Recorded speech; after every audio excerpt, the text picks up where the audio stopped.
And welcome all friends and devotees of yoga, meditation, and Buddhist studies. Today is Saturday, the 17th. Saturday, the 17th of October, 2015. I'm just going to continue reading my.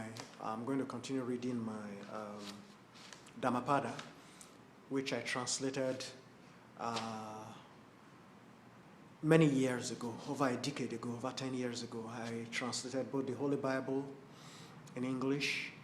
I'm working on the ASAN project. The ASAN is a much tougher project, and I also translated the Dhammapada, which is like the summary of Buddhist teaching in English and in ASAN.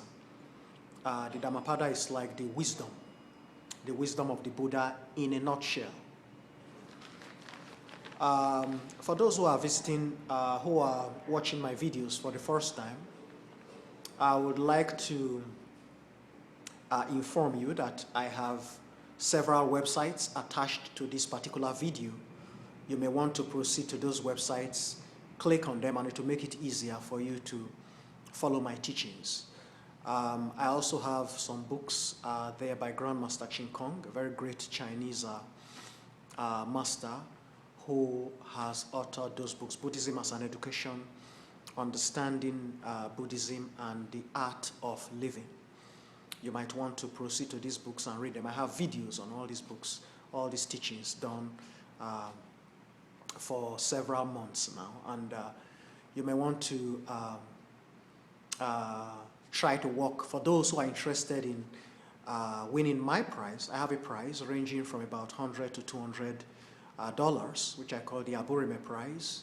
For those who are interested in that, you may want to try to summarize either Buddhism as an Education, or to understand Buddhism, or the Art of Living. If you can summarize any of those books, you may send it to me by email, and if your work is impressive, then the prize will be awarded to you. And of course, all these things are going to be gazetted. So we have judges, which I would also consult.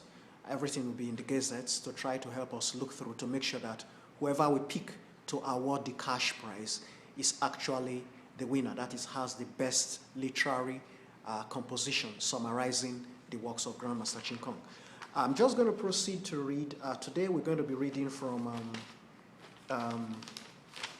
verse 157, which is chapter 12, I believe. The Self, chapter 12. A man should be cautious and protect himself properly, since he cherishes his existence and well-being. A sage should be cautious and watchful for at least 1/3 of the period of darkness before dawn. This is Dhammapada, verse 157. Verse 158. He should first of all build an excellent reputation and be known for doing virtuous deeds, such that if he instructs the people, a sage will not be tarnished or misled. Verse 159. If a man would only act according to his instructions to the people, and he was properly cultivated and fully controlled, he could direct or instruct the people. The real difficulty remains in directing himself. Verse 160. A man is his own protector. What other protector is there to protect him? Having trained himself properly and thoroughly, a man finds in himself a protector quite difficult to find. Verse 161. Just like a treasure gem cuts a valuable piece of rock, an idiot cuts himself down to ruins by his wicked, erring actions against himself. Actions which are deeply rooted in himself and which have gradually developed within him.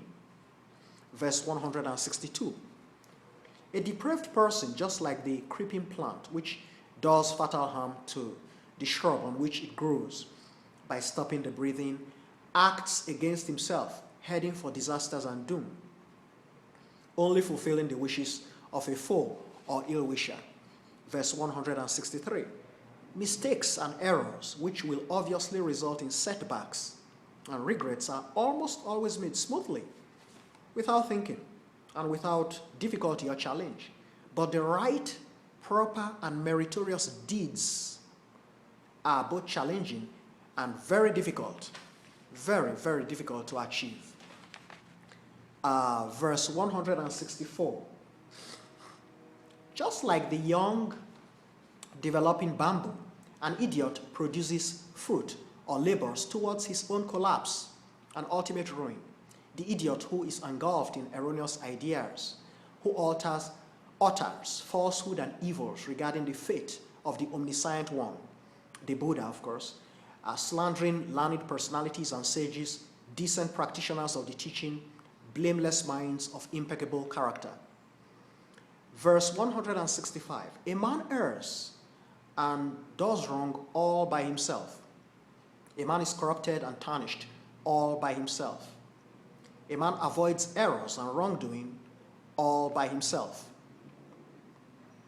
A man is cleansed and sanctified all by himself. Holiness and unholiness are issues to be determined individually. No living human being can make another person holy. Concluding verse for chapter 12, verse 166. A man should not abandon his personal well-being because of another or in pursuit of another's, in spite of the eminence, achievements, or intimacy of that person.